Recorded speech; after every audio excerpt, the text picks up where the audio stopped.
মালয়েশিয়ার প্লান্টেশন সেক্টরের সময়সীমাটা আদৌ কি বাড়বে কিনা, বা যেহেতু আপনারা সবাই জানেন যে 31শে জানুয়ারি এই মাসের 31 তারিখ পর্যন্ত প্লান্টেশন সেক্টরের সময় শেষ। এখন অনেকেই কমেন্ট করেছে যে ভাই এটা কি বাড়বে কিনা।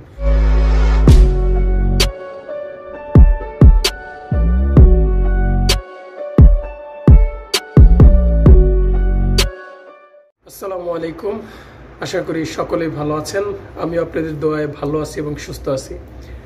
আজকে আপনাদের জন্য মালয়েশিয়ার আরও একটি আপডেট নিয়ে চলে আসলাম, কারণ গতকালকে মালয়েশিয়ার রিপ্লেসমেন্ট ভিসা নামে একটা ভিডিও আপলোড করেছিলাম। আপনারা জানেন যে মালয়েশিয়ার রিপ্লেসমেন্ট ভিসা খুলতে যাচ্ছে এবং সেই ভিসায় অনেক প্রকারের লোক নেবে।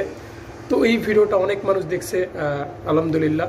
তো ওই ভিডিওটা নিচে অনেক ভাইরা কমেন্টও করেছে যে ভাই একটা বিষয় জানতে চাইছে, সেটা হচ্ছে যে মালয়েশিয়ার যে প্লান্টেশন সেক্টরের যেই সময়সীমাটা, মানে বর্তমানে কিন্তু প্লান্টেশন সেক্টর এবং এগ্রিকালচারের লোক যাচ্ছে।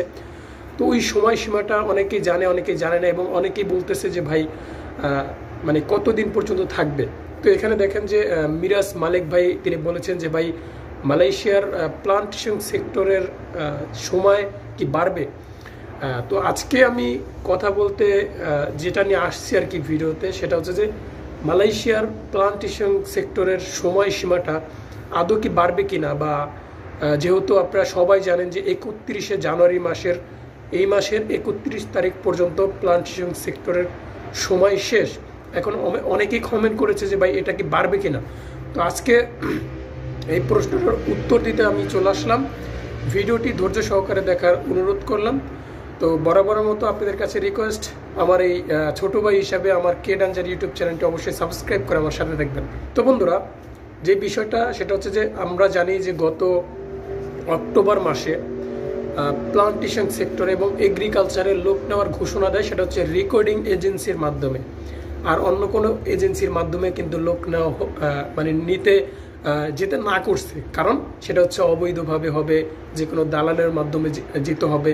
তো তারা একটা রেকর্ডিং এজেন্সির মাধ্যমে তারা লোকগুলা নিচ্ছে এবং যাচ্ছে আল্লাহর রহমতে ভালো, কিন্তু খরচটা সেটা হচ্ছে যে ৭৮,৯৯০ টাকা। এখন আমি জানি না যে এই ভিডিওটা ভাইরা যারা দেখতেছেন, যারা যাচ্ছেন, তারা এই ৭৮,০০০ টাকার মধ্যে কি যাচ্ছেন নাকি আরও কোনো বেশি টাকা লাগছে, অবশ্যই কমেন্ট করে জানাবেন। কিন্তু তারা সরকারি খরচ যেটা দেখাচ্ছে ৭৮,৯৯০ টাকা দিয়ে আপনার রেকর্ডিং এজেন্সির মাধ্যমে মালয়েশিয়ার প্লান্টেশন সেক্টরে ভিসায় কাজ করতে যেতে পারবেন। তো এটা হচ্ছে খরচের বিষয়, যে মালয়েশিয়ার রেকর্ডিং এজেন্সিতে ৭৮,৯৯০ টাকায় লোক নিচ্ছে।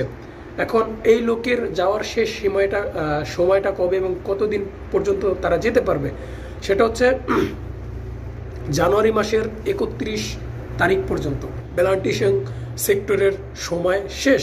তারা বলেছে মালয়েশিয়ার এবং বাংলাদেশের যারা আছে কর্মকর্তারা, মালয়েশিয়ার থেকে হাই কমিশনার, মানে তারা বলে দিছে, এবং মালয়েশিয়ার সরকার গভর্নমেন্টও বলে দিছে যে বাংলাদেশ থেকে যে লোকগুলো আনা হয় প্লান্টেশন সেক্টরের, তার সময়সীমাটা হচ্ছে 31 জানুয়ারি মাসের পর্যন্ত। এরপরে সময়সীমা কি আর বাড়বে কিনা। দেখেন, গতকাল থেকে আপনারা জানেন যে মালয়েশিয়াতে কিন্তু একটা অবৈধ লোকের মানে ধরা পাকড়া চলতেছে। তারপর 31শে ডিসেম্বর কিন্তু মালয়েশিয়াতে যে অবৈধ শ্রমিক বাইরা ছিল তাদের কিন্তু বৈধতার মানে শেষ সময় ছিল, এবং তারপর থেকে কিন্তু মালয়েশিয়ার সরকার কঠোর হয়েছে বলতে আমি একটা ভিডিও দেখেছি ভাই, আমি পাগল হয়ে গেছি, মানে মাথা খারাপ হয়ে গেছে। এরকম অভিযানও চালাতে পারে। আপনার প্রায় বাসায় বাসায় যে মানে প্রায় মহিলা পুরুষ সব মানে বাসায় বাসায় যে তল্লাশি করে পুলিশ নিয়ে এবং রোড ব্লক করে তারা মানে ওই অভিযানটা চালাচ্ছে, কারণ তাদের দেশের অবৈধ লোককে তারা রাখবে না। এখন আমরা সব কিছু বিবেচনা করে দেখতে পারি এবং জানতে পারি এবং রিয়েল ইনফরমেশনটা আপনাদেরকে জানাতে পারি। সেটা হচ্ছে যে মালয়েশিয়ার প্লান্টেশন সেক্টরের সময়সীমা আর বাড়বে না, 31শে জানুয়ারি পর্যন্তই তার লাস্ট, আর কোনো বাড়বে না সময়। এর ভিতরে যা করার করেন আপনারা, ঠিক আছে, এর ভিতরে যা করার করতে হবে আপনাদের। এবং আমি মনে করি যে মালয়েশিয়ার প্লান্টেশন সেক্টরে যে লোকগুলা যাচ্ছেন, যে ভাইরা, তারা যদি না যেতে পারেন তাহলে তারা যেন না, কারণ এই কাজে প্রচণ্ড পরিমাণ কষ্ট আছে ভাই। তো যাক, এই কথাগুলো আমি অতিরিক্ত বলে ফেললাম, কারণ যেহেতু কষ্ট ভাই, কষ্ট সবার সহ্য হয় না, এই জন্য বলছি। আর আমার কথাই ছিল যে প্লান্টেশন সেক্টরের সময়সীমা বাড়বে কিনা, তারপর অনেক কথা বলে ফেলছি। তো যাই হোক, আজকে ছিল মালয়েশিয়ার সর্বশেষ আপডেট এবং প্লান্টেশন সেক্টরের সর্বশেষ সীমার বর্তমান আপডেট আপনাদেরকে শেয়ার করলাম। যদি ভিডিওটি ভালো লেগে থাকে অবশ্যই ছোট ভাই হিসাবে চ্যানেলটি সাবস্ক্রাইব করবেন, ভিডিওতে লাইক করবেন, শেয়ার করবেন এবং কমেন্ট করে আপনার মতামত জানাবেন। তো বন্ধুরা, ভালো থাকবেন সবাই। খোদা হাফেজ।